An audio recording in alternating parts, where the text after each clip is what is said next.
Yeah, g'day there. Just doing a few pre-trip mods to the Canopy today, and got a question, genuine question for the Canopy builders. The question is with regards to strut placement. I know this is traditionally where they put them, and I don't really want to. I'm not trying to take this, as they say, but I'm curious to know why they always put here in this configuration. They're always in the way. You know, when you make your canopy, you gotta factor things in, like pretty much what I do there. You gotta make space for your fridge door to open properly, which, you know, doesn't sound like much, but does take up a little bit of space. So my question is, why aren't they done like this? Yeah, just ignore my dodgy welding for a minute, but why don't they ever get put up there, out of the way? It's a bit hard to see because of the light, and I've got that big tyre in there, but I don't really understand why they can't all be done like that. Just makes sense to me that they're up there and out of the way.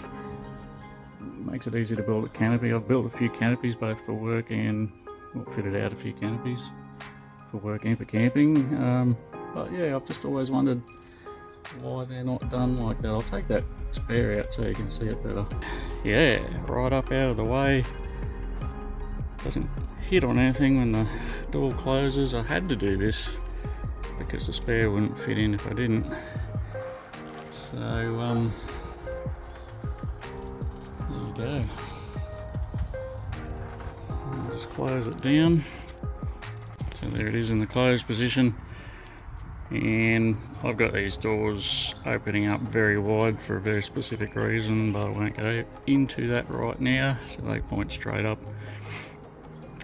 But, yeah.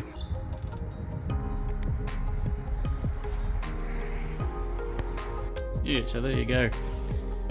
Anyway, I learnt a interesting mathematical formula this week, and who can't resist a mathematical formula? So, and it's to work out your appropriate strut size quite accurately, actually. So, if you're interested in that, stick around. I'll show you this.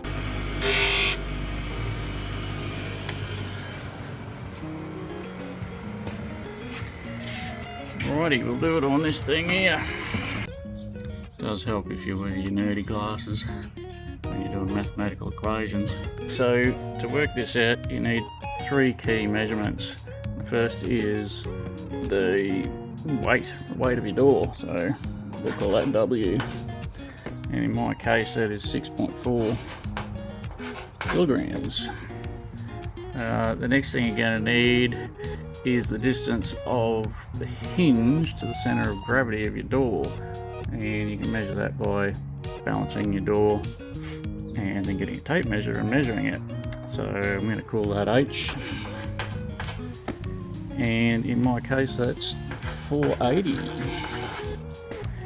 And then you're going to need the distance from where your strut attaches to your hinge. So in my case that's 90 millimeters, and I'm going to call that L. So these are in millimeters. This is in kilograms. Simple stuff so far. So what you need then is a formula. So to measure force, which is F, and that's going to be in newtons, we need this particular formula. We need weight multiplied by H, which is a distance from the hinge to the centre of gravity, and then we need all of that to be multiplied by 10, Y10, so that's your conversion factor from kilograms to newtons. Then all that's going to get divided by the mounting distance from the hinge, which is L, and that will be times by the number of struts that you have, so we'll call that N.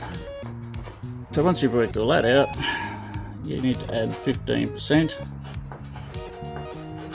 And you can do that with a calculator quite easily, or while you're doing your equation, you can just multiply that by 1.15.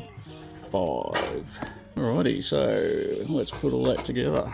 We've got W, which is weight, 6.4 kilos. That's going to be times by H, which is the distance from the hinge to the centre of gravity, which is 480 millimeters.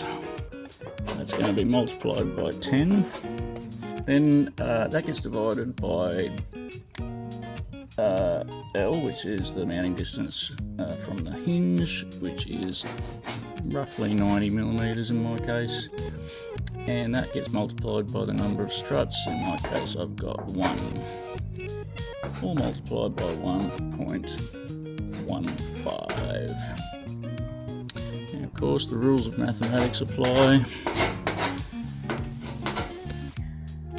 And from there we get, what's this work out to be in your head? 30,720. That gets divided by 90, because 90 times 1 is 90. Of course, that's going to get multiplied by 1.15. So 30,720 divided by 90 equals 341.33 recurring.